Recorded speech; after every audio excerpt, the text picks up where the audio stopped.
semangat otonomi khusus ini membentuk daerah, mempercepat kemakmuran daerah. Itu saja. Maka dalam hal ini kita melihat semangat daripada Kementerian Pertanahan ini sendiri sepertinya begitu lambat. Dan saya memang hari ini berharap bukan dirjennya atau sekjennya yang hadir. Saya harap menteri langsung yang bisa menjawab ini. Karena saya tanya tadi berapa jeda waktu yang diberikan. 1 bulan selesai, 2 bulan, 3 bulan, setahun. Tidak ada yang mampu menjawab. Itu kekecewaan saya tadi. Kenapa tidak menteri hadir hari ini agar bisa menjawab ini? Ini perpres loh yang harus dijalankan oleh menteri.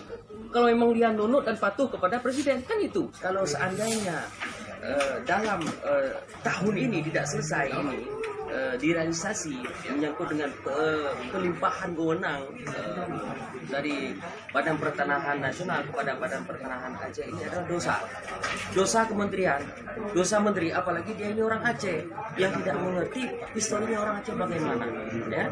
Maka saya katakan tadi sudah 4 tahun saya strik waktu tadi, saya tekankan, berikan kepastian kepada saya, hargai Aceh, hargai semangat Aceh, hargai kekompakan perdamaian ini, pengertian kita ini mewujudkan kekompakan, kebersamaan, kepercayaan Aceh ini akan kuat. Ini saja menurut saya. Karena mengapa saat ini kita lihat dengan ditariknya undang-undang tentang pengelolaan pertanahan lingkungan hidup, ya kan, tentang HGO itu undang-undang 2014 kan, banyak terjadi polemik di daerah, banyak tanah-tanah di daerah perkebunan, pengelolaan lahan dan lain sebagainya segala macam itu seperti adanya suatu gurita terjadi monster di daerah itu yang ranahnya ranah pusat, semua milik pusat, milik orang di pusat. Karena izinnya sangat berjenjang izinnya. Walaupun proses rekomendasi ada di daerah. Proses rekomendasi ini tidak legal kadang. Tidak legal kita lihat. Tapi tunggu saja begitu tanpa mengikuti tahapan-tahapan dari proses ini. Sehingga banyak sekarang alih fungsi lahan, sebanyak lahan HGU yang punya siapa, punya orang kaya, punya orang pusat. Itu terjadi diskriminasi di daerah sekarang. Maka banyak tambang-tambang pun yang izin begitu mudah dikeluarkan oleh pusat lewat daripada proses-proses yang dilakukan oleh daerah. Ini sangat-sangat memprihatinkan saya lihat.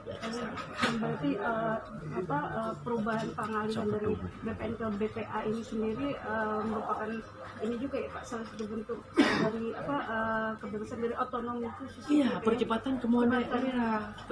Pemerintah pusat takut.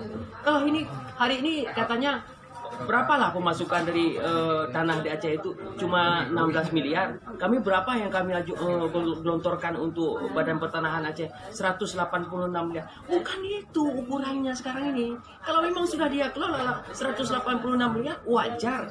Aceh bisa memberikan sekarang masukan untuk pusat 16 miliar, itu pun wajar. Kalau memang sudah kita serah semuanya kepada Aceh, nanti Aceh pasti akan mengelola. Hari ini kalau kita sudah tidak percaya, bagaimana kita harapkan ini lebih mandiri? Itu rasa. Jadi Bapak yakin nanti pengelolaan perubahan ini akan berdampak pada peningkatan dari pajak? Insya Allah. Karena banyak negara sendiri. Betul. Banyak tambang-tambang dan tentang pertanahan sekarang ini banyak yang dikeluarkan izin dari pusat itu yang notabene adalah menjadi ketimpangan di daerah. Izin-izin di daerah ada lahan-lahan pencegah banjir, hutan lindung pun diserobot. Banyak, saya nggak usah ceritakan di sini. Karena saya juga membidangi tentang perdamaian dan energi itu sendiri. Saya tahu betul itu semua. Adanya Bapak yakin tidak ada yang berkurang dari pendapatan negara? Tidak akan. Daripada begini disubsidi katanya. Hari ini apa yang dia terima? Subsidi 186 miliar. Yang dia dapat 16 miliar. Kan rugi juga. Iya kan? Kenapa nggak dikelola oleh Aceh sendiri yang pemerintah tidak menyalahkan? Oh, kami merasa rugi, negara merasa rugi. Tidak ada kata-kata itu lagi nanti, ya. Kepercayaannya dengan hati lah pokoknya. Kepercayaan dengan hati. Tapi Bapak yakin dengan waktu yang sejati ini akan bisa? Kami nanti mungkin akan kita panggil kementerian. Dan saya memang hari ini berharap bukan dirjennya atau sekjennya yang hadir. Saya harap menteri langsung yang bisa menjawab ini. Karena saya tanya tadi berapa jeda waktu yang diberikan. 1 bulan selesai, 2 bulan, 3 bulan, setahun. Tidak ada yang mampu menjawab. Itu kekecewaan saya tadi. Kenapa tidak menteri hadir hari ini agar bisa menjawab ini? Ini perpres loh yang harus dijalankan oleh menteri. Kalau memang dia nurut dan patuh kepada presiden, kan itu.